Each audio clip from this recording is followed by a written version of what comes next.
नमस्कार दोस्तों, आइए जानते हैं आज महाराष्ट्र की बड़ी खबरें। आज की पहली खबर है कि प्रिय बहनों को बड़ा झटका, लड़की बहन योजना को लेकर एक अहम अपडेट सामने आया है। कुछ दिन पहले ही मुख्यमंत्री की लड़की बहन योजना से 92 लाख महिलाओं के नाम हटा दिए गए थे। सरकार के इस फैसले पर चर्चा चल ही रही थी कि आर्थिक संकट के चलते एक और बड़ा फैसला ले लिया गया। फडणवीस सरकार के इस फैसले से बहनों को बड़ा झटका लगा है। गणेश जी की मूर्तियों की कीमतों में 20% की बढ़ोतरी हुई है। गणेशोत्सव में अब केवल 2 महीने बचे हैं और पूरे कोंकण में गणेश जी के आगमन की तैयारियां शुरू हो चुकी हैं। शहरों और ग्रामीण क्षेत्रों में स्थित मूर्तिकारों की कार्यशालाओं में गणेश जी की मूर्तियां बनाने का काम तेजी से चल रहा है और कारीगर दिन रात मेहनत करके आकर्षक और विभिन्न आकृतियों वाली मूर्तियों को अंतिम रूप दे रहे हैं। हालांकि इस वर्ष गणेशोत्सव पर महंगाई का भी असर पड़ा है और कच्चे माल की लागत में वृद्धि के कारण गणेश जी की मूर्तियों की कीमतों में औसतन 20% की बढ़ोतरी हुई है। किसानों ने मुख्यमंत्री देवेंद्र फडणवीस को आरण माफी के लिए सम्मानित किया। राज्य में महायुति सरकार द्वारा ऐतिहासिक पुण्य श्लोक अहिल्या देवी होलकर कृषि आरण माफी योजना लागू किए जाने के उपलक्ष्य में मुख्यमंत्री देवेंद्र फडणवीस को मुंबई के यशवंतराव चौहान केंद्र में महाराष्ट्र के किसानों द्वारा सम्मानित किया गया। यह सम्मान समारोह भाजपा किसान मोर्चा के प्रदेश अध्यक्ष रामकृष्ण वेताल की पहल पर आयोजित किया गया था। कराड़ में मीडिया से बात करते हुए रामकृष्ण वेताल ने बताया कि इस अवसर पर राज्य भर से बड़ी संख्या में किसान और कार्यकर्ता उपस्थित थे। पंजीकरण शुल्क में बड़ा बदलाव हुआ है। मुंबई में संपत्ति या घर खरीदने की सोच रहे हैं तो यह महत्वपूर्ण जानकारी आपके लिए है। अब आपको संपत्ति खरीदने में अतिरिक्त खर्च करना पड़ सकता है। राज्य सरकार राजस्व बढ़ाने के लिए एक बड़ा कदम उठाने जा रही है। सरकार संपत्ति पंजीकरण शुल्क बढ़ाने पर विचार कर रही है। वर्तमान में पंजीकरण शुल्क 30,000 रूपए है। इसे बढ़ाकर 50,000 रूपए करने की योजना है। पंजीकरण महानिरीक्षक के वरिष्ठ अधिकारियों के अनुसार पिछले 10 वर्षों में संपत्ति पंजीकरण शुल्क में कोई बदलाव नहीं किया गया है। अनुमान लगाया जा रहा है कि ये निर्णय राजस्व बढ़ाने और घरों की बढ़ती कीमतों के अनुरूप चलने के लिए लिया जा रहा है। अंधेरी और विरार के बीच चलने वाली एक लोकल ट्रेन में यात्रियों के बीच हिंसक झड़प हो गई। अंधेरी और विरार के बीच चलने वाली लोकल ट्रेन में यात्रियों के बीच हिंसक झड़प की घटना सामने आई है। वीडियो में चलती लोकल ट्रेन में कुछ लोग एक दूसरे को लात मारते और पीटते दिख रहे हैं। इस घटना का वीडियो सोशल मीडिया पर वायरल हो गया है। ये घटना गुरुवार रात 10:48 पर अंधेरी रेलवे स्टेशन से रवाना हुई विरार लोकल ट्रेन में हुई। रेलवे इंडिकेटर पर दी गई जानकारी के अनुसार ये झड़प दहिसर और विरार रेलवे स्टेशनों के बीच हुई है। मंत्री हसन मुशर्रफ ने पार्टी के एकीकरण पर भी टिप्पणी की। मंत्री मुशर्रफ ने पार्टी एकीकरण पर कहा, शरद पवार की पार्टी एनडीए में शामिल होना चाहती है। हालांकि राज्य के मुख्यमंत्री ने स्पष्ट रूप से कहा है कि चौथी पार्टी को एनडीए में शामिल नहीं किया जाएगा और विधायकों को सांसद नहीं बनाया जाएगा। जयंत पाटिल ने दोनों पार्टियों को एक साथ आने की अनुमति देने से इनकार कर दिया है। इसलिए भविष्य में क्या होगा ये कहना असंभव है।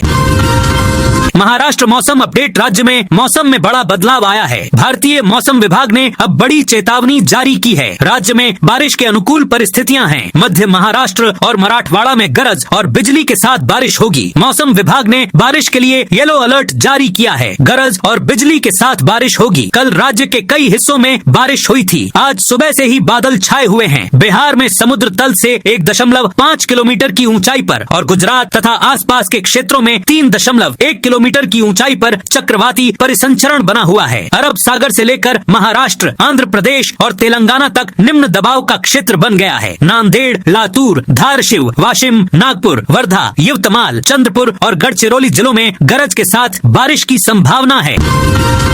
जयंत पाटिल क्या करेंगे ये हमें जल्द ही पता चल जाएगा। शिवसेना के एकनाथ शिंदे समूह के नेता और मंत्री संजय शिरसाट ने उद्धव ठाकरे के राम रक्षा आंदोलन पर टिप्पणी की है। उन्होंने उद्धव ठाकरे की तीखी आलोचना की। इसके अलावा जयंत पाटिल वर्षा बंगले में एक बैठक के लिए गए थे। उन्होंने भी इस बारे में बात की। शिरसाट ने व्यंग्य करते हुए कहा, ये उद्धव ठाकरे की पार्टी का मामला है, अच्छा मामला है। उनका लक्ष्य क्या है इससे हमारा कोई लेना देना नहीं है। उन्होंने हनुमान और राम को याद किया, इसके लिए शुभकामनाएं। संजय शिरसाट ने आगे कहा, नवनवित राणा ने आरती करने की कोशिश की। सत्ता में रहते हुए उन्हें गिरफ्तार किया गया था, उन्हें जेल में रखा गया था। अगर हम अब उनके खिलाफ कार्रवाई करें तो क्या होगा, लेकिन हम कार्रवाई पढ़ाई नहीं करेंगे। भक्ति करने का कोई दायित्व नहीं है।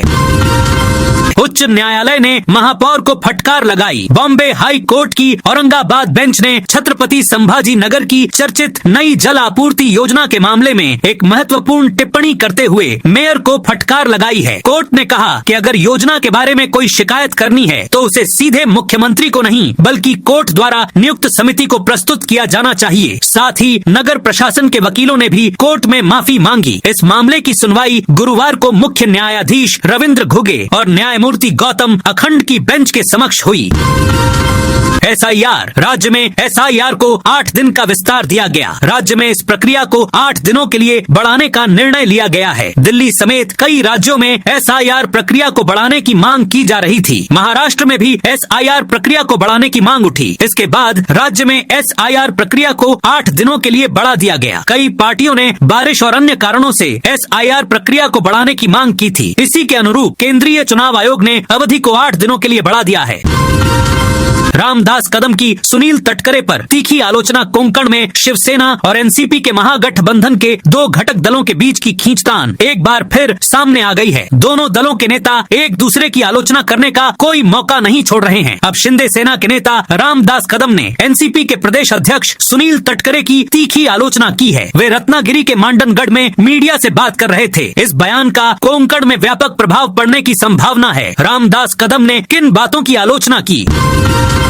महेश ट्यूटोरियल्स कोचिंग क्लासेस बंद। राज्य भर में इसकी 33 शाखाएं एक साथ बंद हुई। मुंबई और पूरे राज्य में महेश ट्यूटोरियल्स के 33 कोचिंग सेंटर अचानक बंद हो गए। 2500 छात्रों की पढ़ाई पर गंभीर असर पड़ा है। मुलुंड स्थित शाखा भी बंद कर दी गई है। शाखा बंद होने की सूचना सबसे पहले यहीं से मिली है। महेश ट्यूटोरियल्स द्वारा बिना किसी पूर्व सूचना के लिए गए इस फैसले से चालू शैक्षणिक वर्ष में कक्षा 10 और 12 के लगभग 2500 छात्रों का शैक्षिक भविष्य खतरे में पड़ गया है। संस्थान ने अभिभावकों को बैठक के लिए बुलाया और उन्हें सूचित किया कि छात्रों को अरिहंत अकादमी में स्थानांतरित किया जाएगा। बताया जा रहा है कि छात्रों की शिक्षा बिना किसी अतिरिक्त शुल्क के जारी रखने की व्यवस्था कर दी गई है।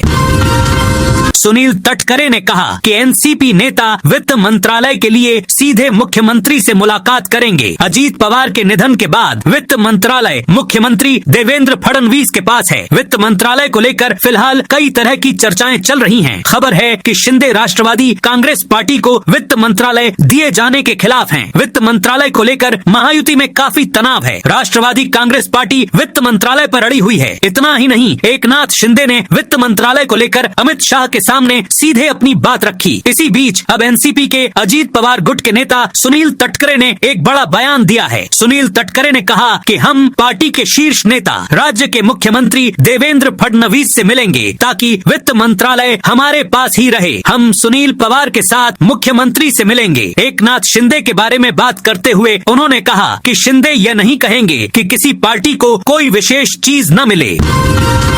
शिवसेना ठाकरे गुट ने ठाणे नगर निगम मुख्यालय पर विरोध मार्च निकाला। शिवसेना ठाकरे गुट के प्रदर्शनकारियों ने ठाणे नगर निगम मुख्यालय के सामने विरोध प्रदर्शन किया। संत ज्ञानेश्वर नगर क्षेत्र के वागले एस्टेट के निवासियों ने सड़क पर प्रदूषित और गंदे पानी के खिलाफ विरोध प्रदर्शन किया। ठाकरे गुट के इकलौते पार्षद शाहजी खुसपे के नेतृत्व में ये मार्च आयोजित किया गया था। ठाणे नगर निगम और प्रशासन के खिलाफ नारे लगाए गए।